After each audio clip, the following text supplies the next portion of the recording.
Hai semuanya, jumpa lagi di channel DTTV. Bagi kalian yang baru berkunjung atau baru tahu channel ini, silakan subscribe terlebih dahulu.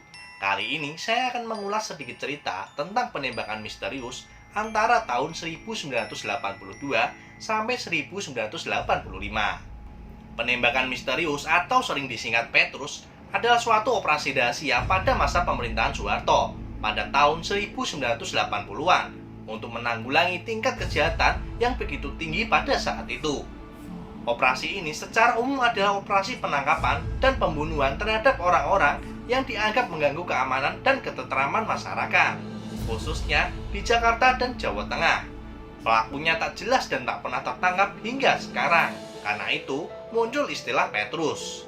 Petrus berawal dari operasi penanggulangan kejahatan di Jakarta pada tahun 1982. Soeharto memberikan penghargaan kepada Kapolda Metro Jaya, Majen Pol Anton Sudarwo, atas keberhasilan membongkar perampokan yang meresahkan masyarakat. Lalu, pada Maret tahun yang sama, di hadapan Rapim Abri, Soeharto meminta polisi dan Abri mengambil langkah pemberantasan yang efektif menekan angka kriminalitas. Hal yang sama diulangi Soeharto dalam pidatonya tanggal 16 Agustus 1982. Nah, permintaannya ini disambut oleh Pangkop Kamtib Laksamana Sudomo dalam rapat koordinasi dengan Pangdam Jaya, Kapolri, Kapolda Metro Jaya, dan Wagub DKI Jakarta di markas Kodam Metro Jaya tanggal 19 Januari 1983. Nah, dalam rapat itu diputuskan untuk melakukan operasi celurit di Jakarta. Langkah ini kemudian diikuti oleh kepolisian dan ABRI di masing-masing kota dan provinsi lainnya. Nah, pada tahun 1983 tercatat 530 orang tewas, 367 orang diantaranya tewas akibat luka tembakan. Pada tahun 1984 ada 107 orang tewas, diantaranya 15 orang tewas ditembak. Tahun 1985 tercatat 74 orang tewas, 28 diantaranya tewas tertembak. Para korban Petrus sendiri saat ditemukan masyarakat dalam kondisi tangan dan lehernya terikat.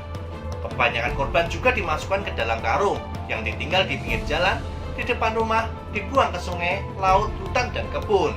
Pola pengambilan para korban kebanyakan diculik oleh orang tak dikenal dan dijemput aparat keamanan.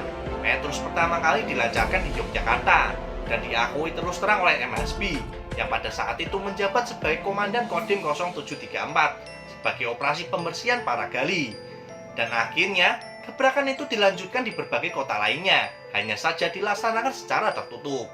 Nah, peristiwa ini terjadi hampir di seluruh Jawa dan Sumatera, yakni Yogyakarta, Bantul, Solo, Semarang, Magelang, Malang, Bogor, Mojokerto, Jakarta, Palembang, dan Medan.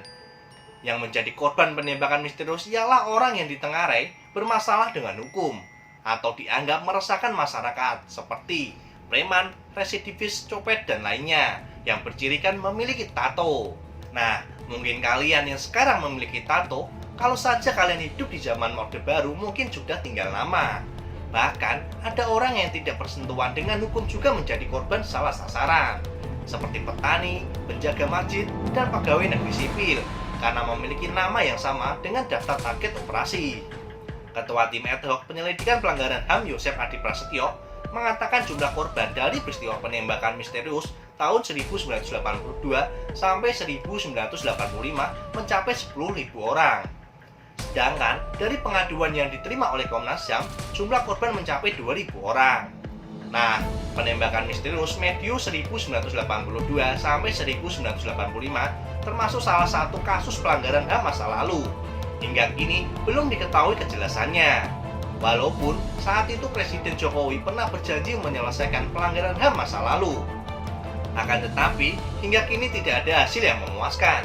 Aktivis HAM pun masih terus menuntut agar pemerintah mengusut tuntas kasus-kasus pelanggaran HAM berat masa lalu, seperti Tanjung Priok 1984, Aceh 1976, Talang Sari 1989, penghilangan aktivis 1996 sampai 1998, tragedi Semanggi 1 dan 2, beserta tragedi Wasior dan Wamena pada tahun 2000, dan pembunuhan Munir pada tahun 2004. Sekian banyak deret kasus pelanggaran HAM berat di masa lalu, belum ada satupun yang terpecahkan, apalagi pelakunya ditangkap. Dikarenakan banyak aparat yang berkuasa saat itu masih menduduki jabatan tinggi di negara kita. Sampai jumpa di next video. Jangan lupa like, comment, dan subscribe.